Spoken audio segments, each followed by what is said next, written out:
तो साइकोलॉजी की सभी जानकारी के लिए, एकदम सटीक जानकारी के लिए चैनल से जुड़े, चैनल को सब्सक्राइब करें और अपडेटेड रहें।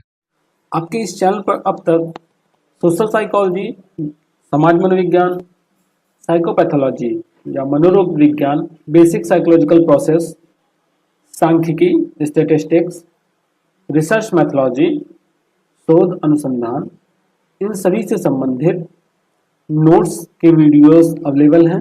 इनके साथ साथ एमसीक्यू टाइप क्वेश्चंस भी, ऑब्जेक्टिव क्वेश्चंस भी, जिसमें सोशल साइकोलॉजी से रिलेटेड, एबनॉर्मल साइकोलॉजी से रिलेटेड, पर्सनालिटी मेंटल टेस्ट से रिलेटेड, स्टैटिस्टिक्स सांख्यिकी से संबंधित, रिसर्च यानी शोध से संबंधित, गाइडेंस काउंसलिंग परामर्श एवं निर्देशन से संबंधित, इन्वायरमेंटल साइकोलॉजी और लास्ट में साइकोलॉजी प्रैक्टिकल से संबंधित कंप्लीट वीडियोस चैनल पर मिल जाएंगे।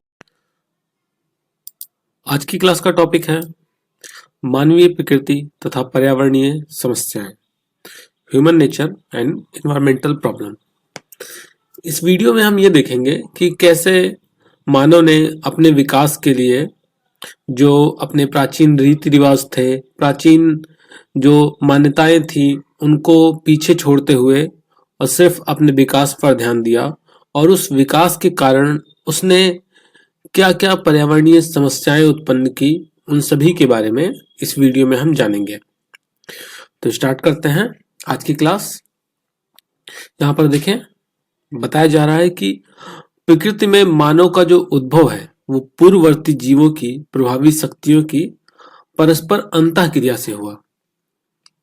यानी मानव से पहले जो जीव थे, उन जीवों की अंतःक्रिया, उन जीवों के परस्पर प्रभावी शक्तियों के साथ अंतःक्रिया जो हुआ, उसके फलस्वरूप मानव का उद्भव हुआ।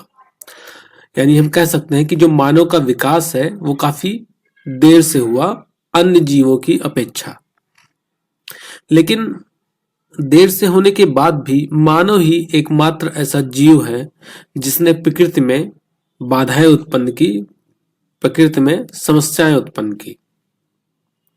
वह अपनी मूल सामाजिक और सांस्कृतिक आवश्यकताओं को पूरा करने के लिए अपने आसपास जो भी प्राकृतिक संसाधन थे उनका उसने प्रयोग किया, उपयोग किया। और इसके साथ साथ उसने जो प्राचीन रीति रिवाज थे, जैसे अगर हम भारतीय संस्कृति की बात करें तो भारतीय संस्कृति में प्राचीन काल में वृक्षों की, जीवों की पूजा की जाती थी, उनको पूजनीय माना जाता था। तो प्राचीन रीति रिवाज, परंपराओं, प्रथाओं, नियमों, विश्वासों के द्वारा जो एक संतुलन का स्थिति बना रहता था, पहले वो चीज बनी रहती थी, संतुलन की स्थिति बनी रहती थी। लेकिन जब से तकनीक का विकास हुआ, तब से क्या हुआ कि वो संतुलन बिगड़ गया और बहुत सी पर्यावरणीय समस्याएं प्रारंभ हो गई। अब यहाँ पर हम उन्हीं कुछ पर्यावरणीय समस्याओं के बारे में बात करेंगे जो प्रमुख हैं, और आप देखेंगे तो आप इन सबसे पहले से भी परिचित हैं, क्योंकि हम अपनी डेली लाइफ में भी इन समस्याओं का सामना करते ही हैं, और नहीं करते हैं तो कहीं ना कहीं कोई दूसरा जो इन समस्याओं का सामना किया है उसकी बातें सुनकर भी हमें पता चल जाता है कि कैसी कैसी समस्याएं उत्पन्न हो रही हैं। तो एग्जाम में मान लीजिए कि अगर ये क्वेश्चन आता है तो आपको पहले एक बैकग्राउंड में ये सारी चीजें लिखनी रहेंगी कि मानव की उत्पत्ति, जो पूर्ववर्ती जीव थे उनके पारस्परिक अंतःक्रियाओं, प्रभावी शक्तियों के द्वारा हुआ। यद्यपि मानव का विकास काफी देर से हुआ, लेकिन उसने ही प्रकृति में बाधाएं उत्पन्न की। उसने अपनी आवश्यकताओं की पूर्ति के लिए, अपनी सामाजिक सांस्कृतिक आवश्यकताओं की पूर्ति के लिए प्रकृति का बहुत ज्यादा दोहन किया, और प्राचीन काल में जो भी मान्यताएं थीं, जो भी रीति रिवाज थे, उन सबको पीछे छोड़ते हुए उसने सिर्फ और सिर्फ विकास पर ध्यान दिया, और विकास के लिए उसने तकनीकों का, नई नई तकनीकी प्रणालियों का विकास किया और प्रकृति का दोहन करता रहा, जिसकी वजह से पर्यावरण संतुलन बिगड़ गया और अनेक समस्याएं उत्पन्न हुई। अब इन समस्याओं में जो सबसे पहली समस्या है वो है कृषि से संबंधित।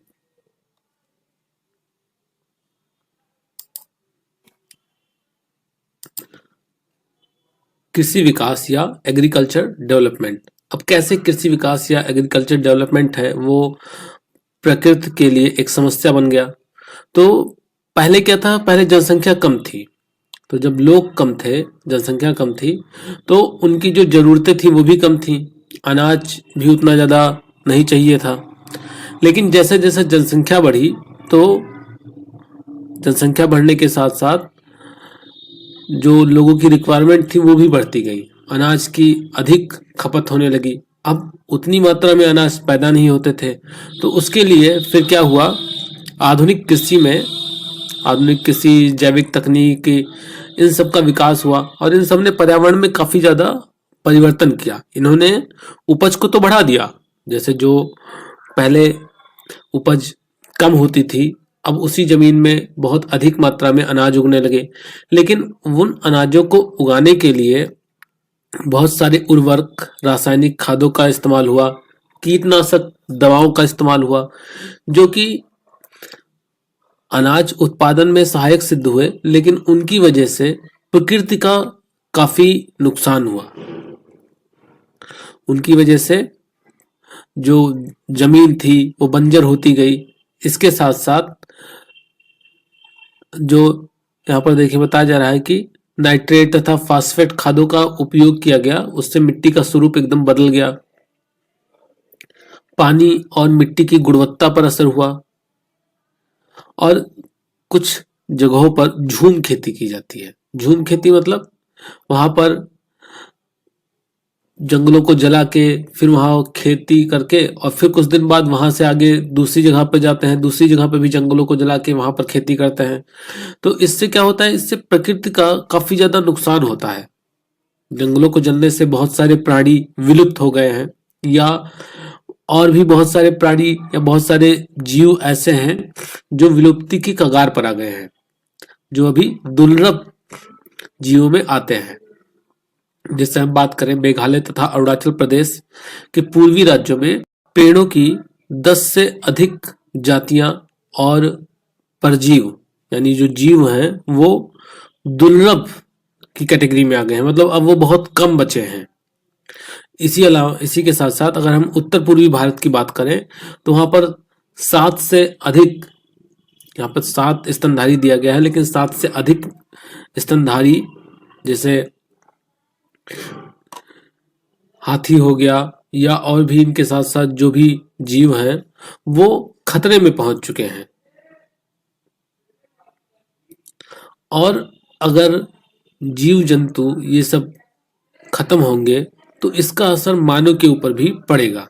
और ये क्यों हुआ है? क्योंकि मानव जाति सहित विश्व के आनुवंशिक अब ये सभी चीजें विश्व जगत पर वैश्विक रूप में एक खतरे का निर्माण हो रहा है और ये आगे आने वाली पीढ़ी के लिए खतरा बन चुकी हैं। इसी तरीके से अगर हम औद्योगिक विकास की बात करें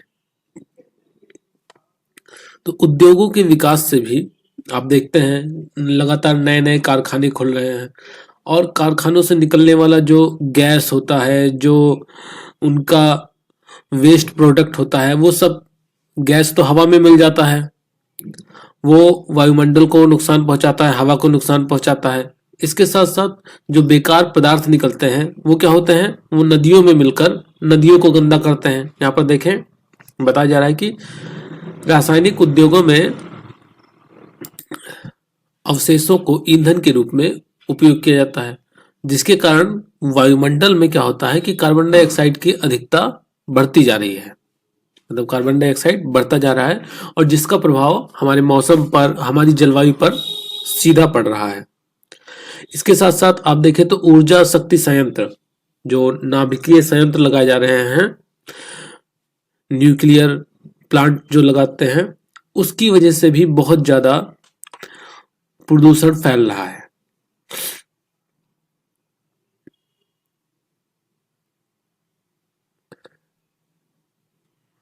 अब वहां पर प्रदूषण कैसे फैलता है, तो वहां पर कोयले का उपयोग किया जाता है, जिससे वायुमंडल में फिर नाइट्रस, सल्फर डाइऑक्साइड और अन्य गैसें उत्पन्न होती हैं। जैसा अभी मैंने बात किया कि यहाँ से जो बेकार पदार्थ निकलते हैं वो वायु को, जल को प्रदूषित करते हैं। तो औद्योगिक विकास तो हुआ, जाहिर सी बात है औद्योगिक विकास हुआ, लेकिन औद्योगिक विकास के कारण जो अन्य नुकसान हुए वो भी मानव को और प्रकृति को झेलने हैं। खासकर प्रकृति इन सभी चीजों को झेल रही है, जैसे धुआं, गैस, तेल, प्लास्टिक, एसिड, ये सभी चीजें पर्यावरण को प्रदूषित कर रही हैं। अब इसमें वनों के कटाव का कैसा रोल है इसको देखें तो हम जानते हैं कि जो वन है, जो जंगल है, वो क्या करते हैं, वो ऑक्सीजन के लेवल को बनाए रखते हैं, वो समय समय पर बारिश करवाते हैं और इसके साथ साथ हमें अन्य तरीके से, जैसे लकड़ी के माध्यम से, फलों के माध्यम से और अन्य तरीके से भी हमारी मदद करते हैं। लेकिन जैसे जैसे जनसंख्या बढ़ रही है तो वनों का कटाव बढ़ता जा रहा है। लेकिन हम बात करें पारिस्थितिकी संतुलन के लिए, तो पारिस्थितिकी संतुलन बनाने में वनों की एक महत्वपूर्ण भूमिका होती है। अब वनों के लगातार कटाव होने से क्या हो रहा है कि बाढ़ आने की संभावनाएं बढ़ जाती हैं। जैसे आप देखें अंडमान निकोबार हुआ, वहां पर मैंग्रोव पेड़ होते हैं, वो लगातार काटे जा रहे हैं, तो जिससे वहां पर बाढ़, सुनामी, या हम अंदर भारत की बात करें, भारत के अंदर की बात करें तो वहां पर भी, जैसे अंडमान निकोबार भी भारत का हिस्सा है, लेकिन वो क्या है, बाहर है, समुद्र के बीच में है। भारत की बात करें तो वहां पर भी लगातार वनों का कटाव चल रहा है, जिसकी वजह से आए दिन बाढ़ की समस्या, सूखे की समस्या, ये सारी समस्याएं देखने को मिलती हैं। इसके साथ साथ इनसे क्या हो रहा है, पृथ्वी का तापमान भी बढ़ रहा है। पृथ्वी पर जो ऑक्सीजन और कार्बन डाइऑक्साइड का जो लेवल है वो भी डिसबैलेंस हो रहा है। कार्बन डाइऑक्साइड बढ़ रहा है, ऑक्सीजन की मात्रा घटती जा रही है। ये सभी समस्याएं किसकी वजह से आ रही है, ये सभी समस्याएं वनों के कटान की वजह से आ रही हैं। तो यहाँ पर वनों के संरक्षण की आवश्यकता है। अगर हम 4 पेड़ काट रहे हैं तो कम से कम 2 पेड़ लगाएं हम, तो जिससे कि जो पारिस्थितिकी का संतुलन है वो बना रहे। आगे जनसंख्या विस्फोट, अगर हम देखें तो सभी समस्याओं का जो जड़ है वो जनसंख्या विस्फोट ही है। जनसंख्या इतनी ज्यादा बढ़ती जा रही है कि उस जनसंख्या की आवश्यकताओं की पूर्ति के लिए ही लगातार उद्योग खोले जा रहे हैं, लगातार पेड़ों का कटान करके घर बनाए जा रहे हैं, अन्य आवश्यकताओं की पूर्ति के लिए भी प्रकृति का दोहन किया जा रहा है। तो जनसंख्या वृद्धि ने पारिस्थितिकी संतुलन को पूरी तरीके से बिगाड़ कर पर्यावरण को असंतुलित कर दिया है। अधिक जनसंख्या के कारण खाद्य पदार्थ, आवास सुविधा की आवश्यकता होगी और इसीलिए जैसा अभी मैं बता रहा था कि कृषि विकास, औद्योगिक विकास, नगरीकरण, ये सब उपयोग इसीलिए अधिक हो रहे हैं क्योंकि जनसंख्या लगातार बढ़ती जा रही है। तो अगर हम जनसंख्या को कंट्रोल करें, अब आपको लिखना कैसे, आप जैसे जब इन चीजों को लिखेंगे, आप जब इन चीजों को लिखें तो साथ ही साथ उसका कुछ सॉल्यूशन भी बताते जाएंगे, क्योंकि सिर्फ समस्या बता देना ही किसी चीज का हल नहीं होता है। आप समस्या तो बता रहे हैं, लेकिन समस्या बताने के साथ साथ जो जो प्रॉब्लम्स आ रही है उनको बताएं, और साथ में यहाँ पर आप मान ले एक हेडिंग और डाल दिया कि उपाय या समाधान। इन चीजों को भी जब इस तरीके से बता के लिखेंगे तो वो एग्जामिनर के ऊपर एक अच्छा इंप्रेशन पड़ेगा कि हाँ नहीं, बच्चा सिर्फ किताबी चीजें ही नहीं सीखा है, वो इसका सोल्यूशन भी बता रहा है। तो वहां पर आपको और अच्छे मार्क्स मिल सकते हैं।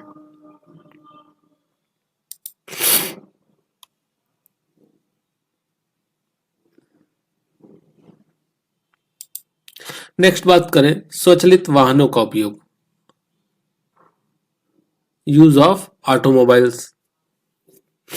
अब देखा जाए तो आजकल देखें तो डेली लाखों की संख्या में गाड़ियां बिक रही हैं, सब लोग खरीद रहे हैं और सड़कों पर दौड़ रही हैं, जिसकी वजह से प्रदूषण की मात्रा बढ़ रही है, नगरीकरण बढ़ रहा है। ये सभी चीजें समस्या किसके लिए उत्पन्न कर रही हैं, पर्यावरण के लिए। चाहे हम स्वचालित वाहनों की बात करें, नगरीकरण की बात करें, पर्यटन उद्योग की बात करें, ये सभी कहीं ना कहीं पर्यावरण के लिए समस्या उत्पन्न हो रही हैं और उत्पन्न कर रही हैं। देखें यहाँ पर, देखें तकनीकी विकास और स्वचालित वाहनों के विकास ने जहां यातायात में सुविधा दी है, वृद्धि की है, सुविधा की वृद्धि की है, उसी के साथ साथ जो यातायात घनत्व है वो काफी ज्यादा बढ़ गया है। आप देखें ट्रैफिक कितना जाम होता है, लगातार आए दिन ट्रैफिक जाम, और जिसकी वजह से जो गाड़ियों से निकलने वाला धुआं है वो बहुत ज्यादा बढ़ता है, और उसका परिणाम ये होता है कि मनुष्य के अंदर स्वास्थ्य संबंधी बीमारियां होती हैं और पर्यावरण में भी इसका बुरा असर पड़ता है। इसी तरीके से व्यक्ति का जो श्रवण क्षमता है वो भी प्रभावित हो रही है, व्यक्ति के श्रवण क्षमता पे भी इसका बुरा असर पड़ रहा है। तो होना क्या चाहिए कि वाहनों का कम इस्तेमाल करना चाहिए। जैसे अब इसमें उपाय में आप लिख सकते हैं कि हमें वाहनों का कम इस्तेमाल करना चाहिए, अगर बहुत लंबी यात्रा है तो हम इस्तेमाल करें, या अगर कहीं छोटी जगह पर जाना है जैसे 1 किलोमीटर 2 किलोमीटर, तो वहां पर हम साइकिल से या पैदल जाने की कोशिश करें।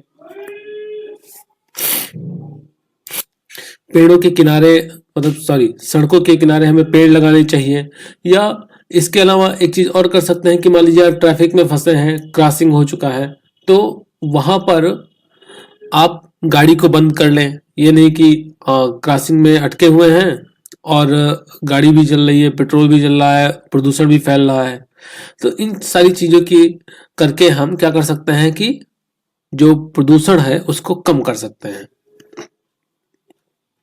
नगरीकरण की प्रक्रिया की बात करें तो देखें गांव लगातार समाप्त होते जा रहे हैं, लोग गांव से पलायन करके नगर में आ रहे हैं, या गांव जो नगरों का विस्तार है वो इतना अधिक होता जा रहा है कि अब गांव और नगर में कोई अंतर ही नहीं रह गया है। सब लोग शहर में ही आ जाएंगे गांव छोड़कर, तो क्या होगा, वहां पर जो सामाजिक सुविधाएं हैं, यातायात है, जल वितरण है, विद्युत वितरण है, शिक्षा की सुविधाएं हैं, इनकी आवश्यकता बढ़ती जाएगी, और इन आवश्यकताओं की पूर्ति के लिए नगरीकरण की प्रक्रिया बढ़ेगी।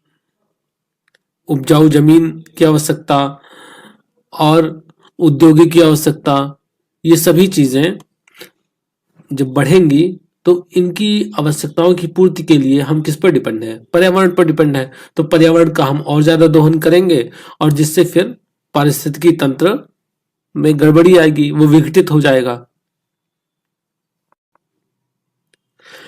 अब इसका उपाय लिखें तो क्या लिख सकते हैं कि हमें ग्रामीण जो समाज है उसके प्रति लोगों को प्रेरित करना चाहिए कि लोग गांव की तरफ बढ़ें, गांव में रहें, गांव का विकास करें, सबके सब शहर में ना भाग आए। इसके अलावा पर्यटन की बात करें तो आजकल लोग पर्यटन के प्रति बहुत ज्यादा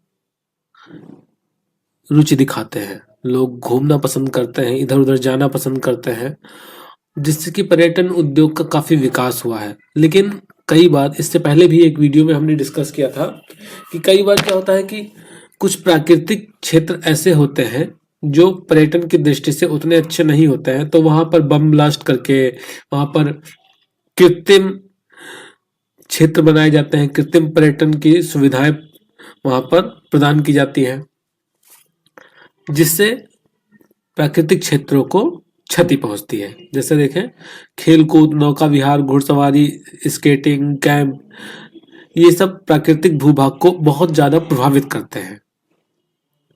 तो पर्यटन उद्योग पर भी नियंत्रण किया जाना चाहिए।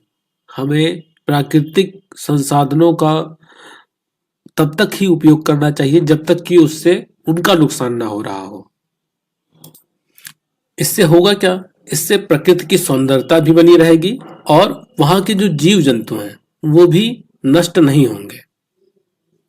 तो ये कुछ ऐसे कारण थे जो प्रकृति में असंतुलन उत्पन्न कर रहे हैं और आपको इनको लिखना है, इनके साथ साथ इसका उपाय भी लिखना है।